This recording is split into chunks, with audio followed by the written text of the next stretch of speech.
Bismillahirrahmanirrahim. Rabbi shrah li sadri wa yassir li amri wahlul 'uqdatam min lisani yafqahu qawli. Amin. La in syakartum la azidannakum wa la in kafartum inna adzabi lasyadid. La haula wa la quwata illa billahil aliyyil azim.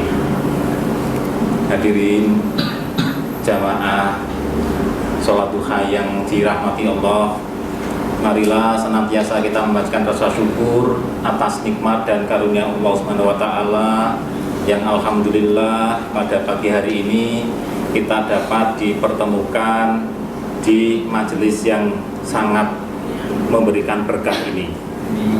Hadirin yang kami hormati, perkenankan saya menyampaikan tugas dari Bapak Abdul yang bersama-sama kita mencoba dan saling mengingatkan. Semoga apa yang kita lakukan ini menjadi bagian dari amal ibadah kita.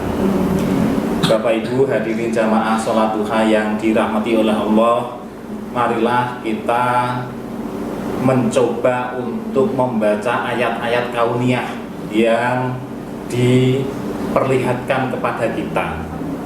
Apa itu ayat-ayat kauniyah? Adalah ayat-ayat yang berada di alam sekitar kita. Jadi Allah menurunkan Al-Quran sebagai pegangan, sebagai pedoman hidup, tetapi juga tidak hanya sekedar Al-Quran yang dapat kita pergunakan yang menjadi ayat-ayat Allah ini. Bapak Ibu hadirin jamaah sholat duha yang dirahmati oleh Allah, pada saat kita menjalankan kewajiban kita, manakala di sana ada pertanyaan yang ada diri kita, kalau, dan ini seringkali dipertanyakan kepada yang lain, kalau sholat itu mencegah orang dari perbuatan keji dan mungkar, pertanyaannya adalah kenapa kita masih seringkali melakukan perbuatan keji dan mungkar? Di dalam konteks manajemen Al-Quran, perintah-perintah Allah ini juga menggunakan siklus manajemen, mulai dari input, proses, output. Jadi urut-urutan ini juga dipergunakan di dalam konteks teori manajemen yang mengacu kepada ayat-ayat di dalam Al-Quran. Nah, demikian pula dengan perintah sholat, manakala bahwa dinyatakan di dalam sholat, perintah untuk sholat tersebut bahwa sholat itu dapat menjauhkan perbuatan keji dan mungkar. Pertanyaannya adalah, kenapa bisa terjadi perbuatan keji dan mungkar meskipun sudah melakukan sholat? Mari kita lihat proses inputnya. Sebelum kita sholat, ini kita diperintahkan untuk melakukan wudhu. Pertanyaannya adalah, apakah wudhu kita ini sudah benar? Nah, kalau wudhu kita ini tidak benar, maka otomatis juga sholatnya ini tidak benar pula. Maka untuk itu, pada pagi hari ini di dalam majelis sholat duha pada pagi hari ini, kami mencoba untuk mari bersama-sama kita mengingat lagi tentang wudhu, karena ini bagian yang paling awal dari seluruh aktivitas-aktivitas kita. Kenapa saya mengangkat tema wudhu ini? Karena tema wudhu ini ternyata di dalam konteks Al-Quran diterjemahkan lebih detail dibanding dengan sholat. Kalau sholat, perintah untuk sholat ini yang tercantum di dalam surat Al-Baqarah 110, wa aqimus sholata wa tuz zakat wa ma tuqaddimu li anfusikum min khairu tajiduhu indallah innallaha bima ta'maluna basir. Kita hanya diperintahkan dan dirikanlah sholat dan tunaikan zakat, dan kebaikan apa saja yang kamu usahakan bagi dirimu, tentu kamu akan mendapat pahalanya pada sisi Allah. Sesungguhnya Allah Maha melihat apa-apa yang kamu kerjakan. Konteks perintah sholat ini di dalam Al-Quran hanya kita diperintahkan untuk sholat. Lalu sholatnya seperti apa? Sholatnya hanya dicontohkan oleh Rasulullah. Jadi gerakan-gerakan sholat kenapa kita seperti yang kita lakukan sekarang ini karena mencontoh dari Rasulullah. Berbeda kalau perintah wudhu. Di dalam perintah wudhu ini jelas dicantumkan di dalam surat Al-Maidah ayat 6. Ya ayyuhalladzina amanu, hai orang-orang yang beriman, idza kuntum ila sholawat, apabila kamu hendak mengerjakan sholat, faksilu wujuhakum wa aidikum ilal maroki wa amsahu biru'u sikum wa arjulakum ilal ka'bain. Maka basuhlah mukamu dan tanganmu sampai dengan siku, dan sapulah kepalamu dan basuh kakimu sampai dengan kedua mata kaki. Mari kita bandingkan dengan yang ayat tadi. Kalau tadi perintahnya ini hanya kita disuruh mengerjakan sholat, tetapi di dalam perintah wudhu ini kita diajarkan, diperintahkan dengan urut-urutan yang jelas di dalam Al-Quran. Ini tentu memiliki makna tidak sembarangan. Jadi Allah pasti akan memberikan satu maksud tertentu dengan menjelaskan di dalam Al-Quran secara jelas bahwa perintah wudhu ini dicantumkan secara detail, secara urut di dalam Al-Quran. Tidak hanya sekedar pada saat kita dipersilahkan untuk diperintahkan untuk melakukan sholat, tetapi juga pada saat kita dalam kondisi-kondisi tertentu, yang artinya lanjutan dari yang tadi ya. Dan jika kamu junub maka mandilah, dan jika kamu sakit atau dalam perjalanan atau kembali dari buang air besar atau buang air kecil atau menyentuh perempuan, lalu kamu tidak memperoleh air, maka bertayamumlah dengan tanah yang baik atau bersih. Sapulah mukamu dan tanganmu dengan tanah itu. Allah tidak hendak menyulitkan kamu, tetapi Dia hendak membersihkan kamu dan menyempurnakan nikmatnya bagimu, supaya kamu bersyukur.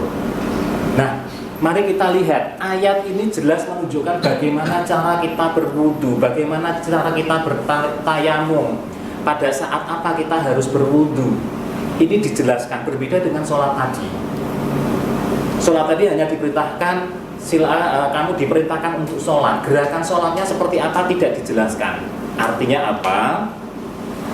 Mari kita kaji tentang makna wudhu yang ada di dalam Al-Quran tersebut. Kalau kita menerjemahkannya bahwa wudhu adalah kita membersihkan diri menggunakan air, atau kalau tidak ditemukan air kita menggunakan tayamum dan seterusnya seperti tadi. Nah, ini mengandung makna kalau kita sudah mandi besar kemudian mau sholat, kita perlu wudhu atau tidak? Sudah mandi besar, padahal mandi besar itu juga membersihkan, juga bersuci. Nah, maka di sini keistimewaan dari wudhu, kenapa dia dicantumkan di dalam surat Al-Quran secara detail? Karena meskipun kita sudah junub, sudah mandi besar, kita tetap harus diperintahkan untuk wudhu. Karena jelas di sana, dan kata-kata yang muncul di dalam Al-Quran adalah prerogatif Allah. Kita tidak bisa mempertanyakan kenapa muncul detail untuk perintah wudhu tersebut. Nah, ini adalah keistimewaan wudhu yang ternyata di dalam Al-Quran dijelaskan secara urut, berbeda dengan perintah-perintah yang lain, seperti contohnya sholat hanya diperintahkan untuk sholat.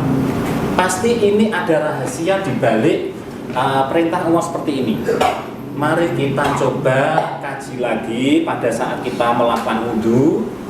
Kalau di dalam perintah Al-Quran tadi sebenarnya ada 4, yaitu membasuh muka, membasuh tangan, membasuh kepala, dan membasuh kaki.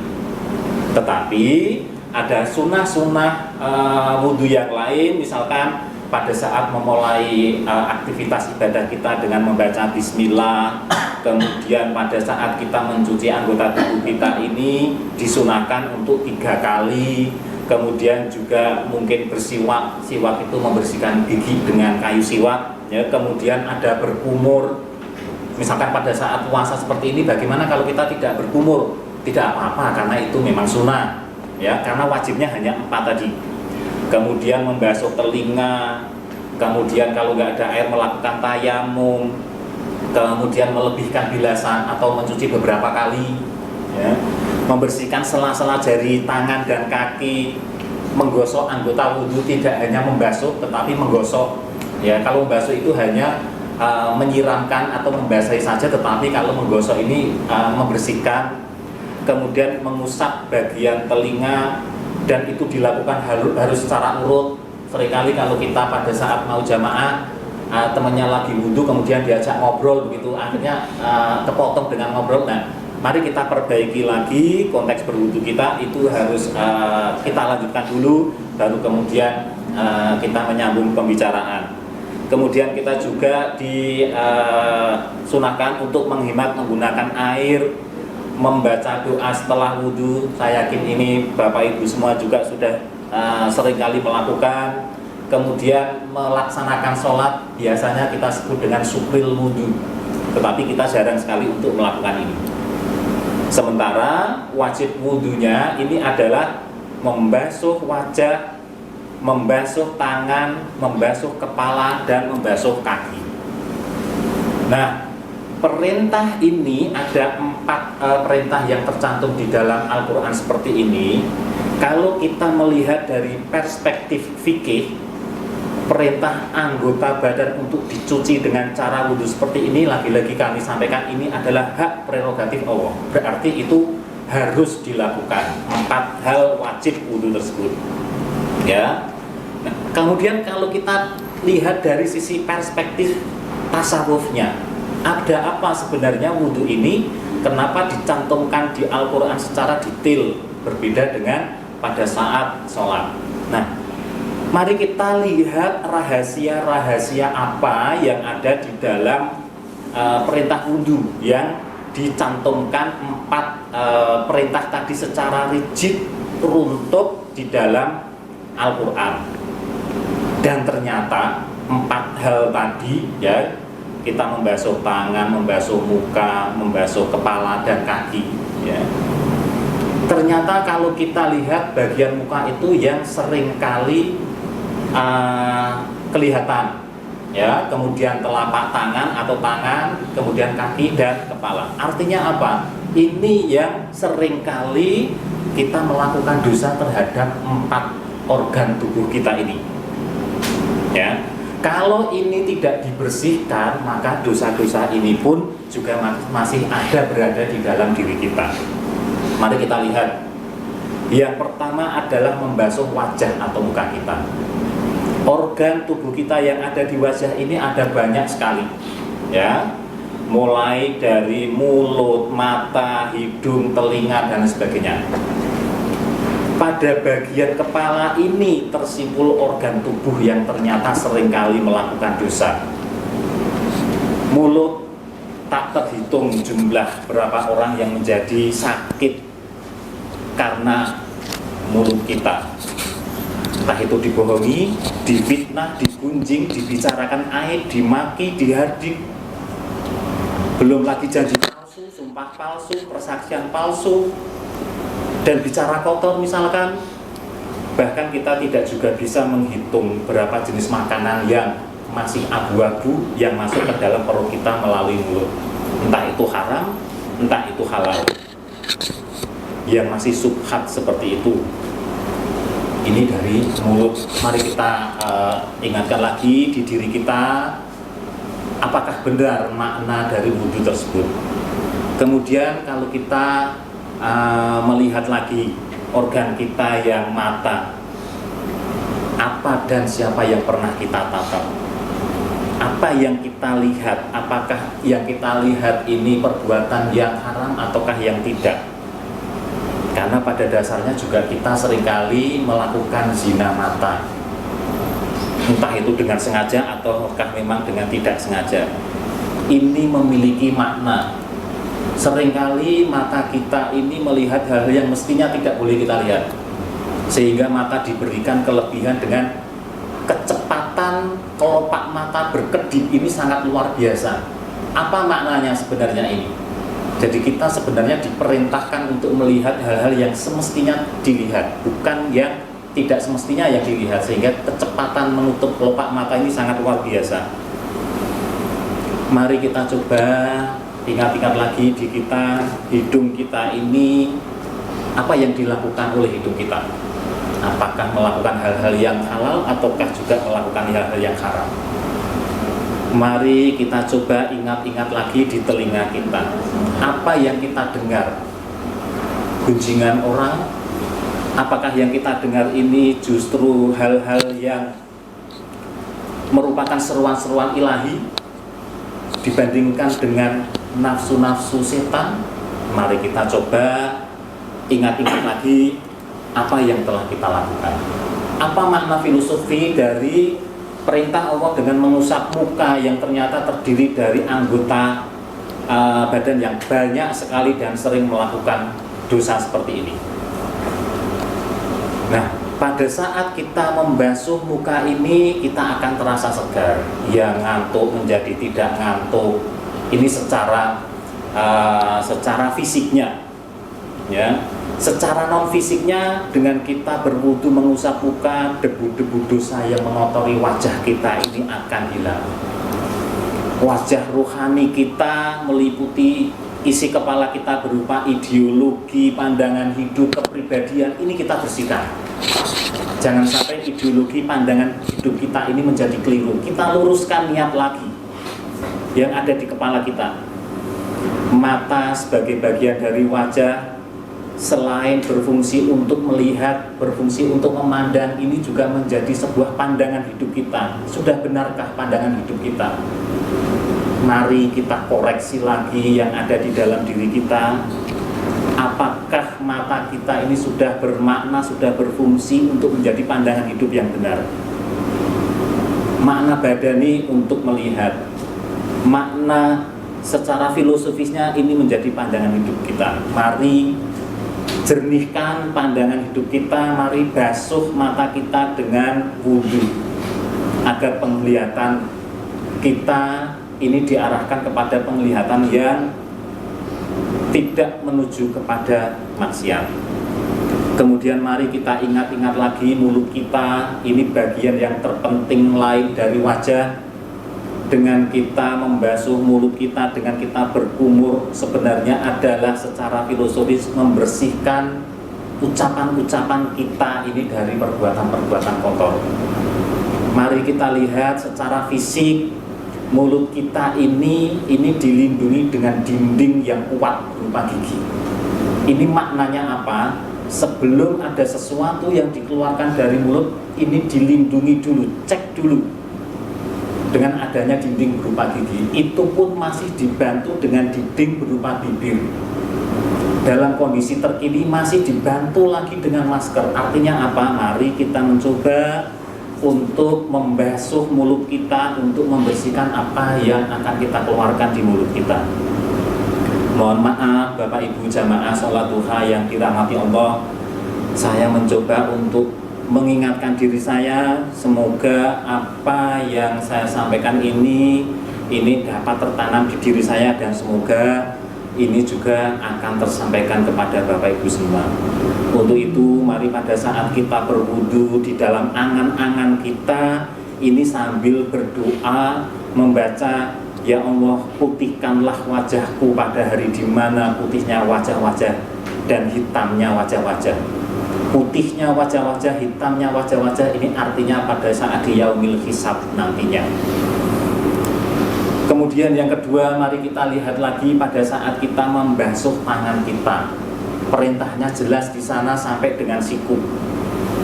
Tangan ini artinya adalah perbuatan kita. Ini seringkali kita melakukan dosa. Siapa yang pernah dipegang, siapa yang pernah diraba, siapa yang pernah disentuh, barang siapa yang pernah diambil, siapa yang pernah ditonjok, ditempeleng, dicubit, dianiaya. Berapa tanda tangan fiktif yang pernah kita lakukan, berapa kejahatan yang pernah direkayasa oleh kita, Berapa orang yang tersakiti di WA kita pada saat kita menulis. Mari dengan berwudu kita berusaha untuk membasuh tangan kita agar secara fisik bersih, dan secara filosofi ini memiliki makna kekuasaan perbuatan. Berbagai pekerjaan tangan kita, tidak jarang tangan yang kita miliki ini digunakan untuk bermaksiat kepada Allah. Saat membasuh tangan, marilah batin kita ini sambil berkata, ya Allah, hamba mohon ampun dari pekerjaan dan perbuatan yang keji. Hindarkanlah hamba dari perbuatan yang tidak bermanfaat. Dengan demikian kita akan terjaga dengan perbuatan-perbuatan yang menjadi maksiat atas perbuatan-perbuatan kita. Bapak Ibu jamaah sholat duha yang dirahmati Allah, mari kita pikirkan lagi perintah yang ketiga ini tentang membasuh kepala. Dalam hal ini pada saat membasuh ini adalah sebagian rambut kita. Nah, ini artinya secara fisik ini adalah apa yang selalu kita pikirkan selama ini. Ya, secara filosofinya ini apa yang selalu kita pikirkan selama ini. Kita seringkali melakukan dosa dengan cara berpikir kita. Jangan sampai isi kepala kita ini dipadati dengan pikiran-pikiran kotor, memikirkan, menghayalkan hak-hak yang kepunyaan orang lain, mengimajinasikan kesenangan-kesenangan biologis.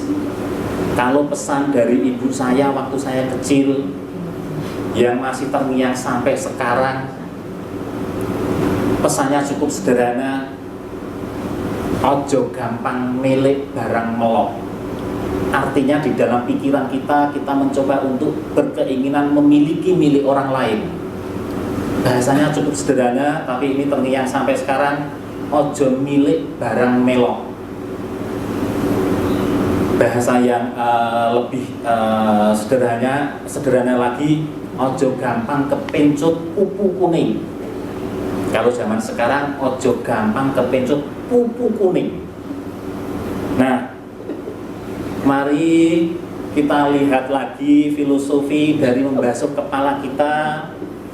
Kepala ini bermakna pikiran kita atau cara berpikir.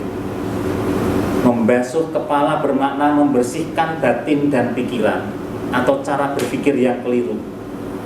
Kesalahan berpikir sering kita lakukan. Kesalahan ini bisa kita lakukan berkali-kali dalam kehidupan kita.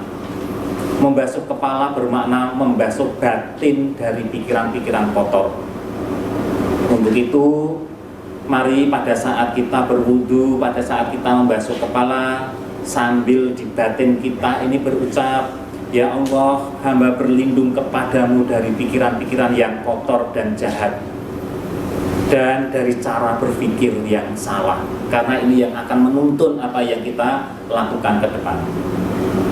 Nah, perintah yang keempat dari perintah untuk melakukan wudu ini adalah membasuh kaki hingga mata kaki. Kalau kita lihat secara fisik, kita memang membersihkan dari debu-debu, ya. Nah, tapi di sana mari kita pikirkan lagi, kaki ini adalah tempat untuk melangkah.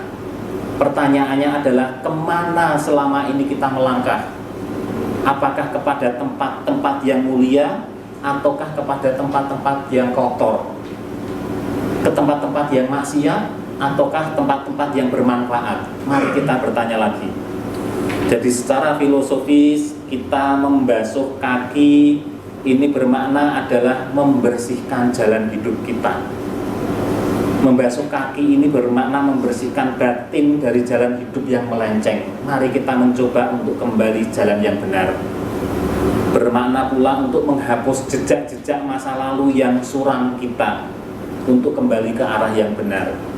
Untuk itu, mari bersama pada saat kita melakukan wudhu dengan membasuh kaki, di batin kita ini, mari sambil kita berdoa, ya Allah, tetapkan kedua kakiku di atas titian Shirathul Mustaqim pada hari di mana kau tetapkan kaki-kaki orang soleh.